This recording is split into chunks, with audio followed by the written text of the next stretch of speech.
18 నెలలు కావస్తా ఉన్నది. ఈ 18 నెలల్లో ఏదైతే మీరు వాగ్దానాలు చేశారో, ముఖ్యంగా వృద్ధులకు 2000 ఉన్న పెన్షన్ 4000 చేస్తామన్నారు, వికలాంగులకు 4000 ఉన్న పెన్షన్ 6000 చేస్తామని చెప్పింది, మహిళలందరికీ కూడా నెలకు 2500 రూపాయలు ఇస్తామని చెప్పింది. ఇట్లా మీరు అనేకమైనటువంటి వాగ్దానాలు చేసిండ్రు. కానీ 18 నెలలు అవుతున్నా కూడా ఆ వాగ్దానాలు పూర్తి చేసే దిశగా మీరు ఆలోచన చేస్తలేరు. కాంగ్రెస్ ప్రభుత్వాన్ని వాళ్ళు నేను డిమాండ్ చేసేది ఒకటే, మేము ఇవాళ తెలంగాణ ప్రజలు, ముఖ్యంగా తెలంగాణ మహిళలు, సోనియా గాంధీ గారు గ్యారంటీ కార్డులు సంతకం పెట్టి ఇంటింటికి పంచిండ్రు, పేపర్లలో వేసిండ్రు, ఫ్రంట్ పేజీలలో అడ్వర్టైజ్మెంట్లు వేసిండ్రు. అవి చూసి సోనియా గాంధీ గారు ముఖం చూసి నమ్మి కాంగ్రెస్ కి అధికారం ఇచ్చిండ్రు. ఇస్తే మరి మీకు ఓటేసినటువంటి మహిళలు మీరు మోసం చేసిండ్రు, మీకు ఓటేసినటువంటి వృద్ధులను మీరు మోసం చేసిండ్రు, మీకు ఓటు వేసినటువంటి వికలాంగులను మీరు మోసం చేసిండ్రు. అందుకే ఇవాళ మేము వేల సంఖ్యలో పోస్ట్ కార్డులు తీసుకొని సోనియా గాంధీ గారికి మరి మేము పంపించడం జరుగుతూ ఉన్నది. దీంట్లో మేము ఒకటే రాసినాం, అమ్మ సోనియమ్మ, మీరు మీ రేవంత్ రెడ్డి గారిని, మీ ముఖ్యమంత్రిని ఆదేశించండి, తక్షణమే మాకు పెన్షన్లు ఇప్పించండి అని చెప్పి సోనియా గాంధీ గారికి రిక్వెస్ట్ చేసినాం. ఇంకా కూడా ప్రతి జిల్లా నుంచి, ప్రతి చోటి నుంచి కూడా పెద్ద ఎత్తున ఈ పోస్ట్ కార్డులు పంపుతామని కూడా మేము ఈ సందర్భంగా తెలియజేస్తున్నాం. ముఖ్యమంత్రి గారు తక్షణమే పెన్షన్లు విడుదల చేయాలని చెప్పి డిమాండ్ చేస్తా ఉన్నాం. జై తెలంగాణ.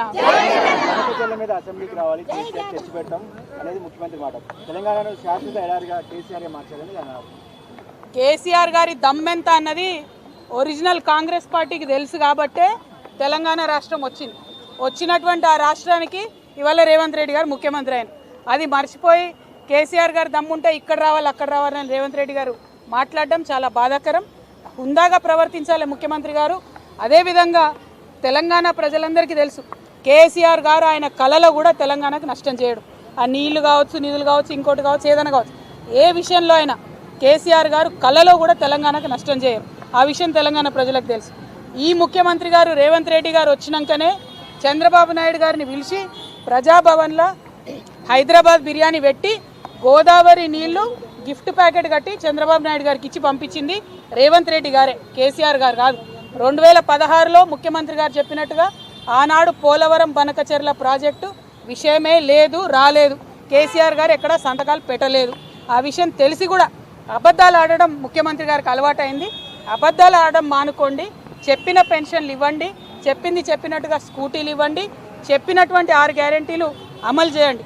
ఎస్, పెడదాం అసెంబ్లీ, ఖచ్చితంగా పెడదాం, మీ ఫెయిల్యూర్స్ మీద పెడదాం, 6 గ్యారెంటీలు ఇవ్వని దాని మీద పెడదాం, మహిళలను మోసం చేసిన దాని మీద పెడదాం.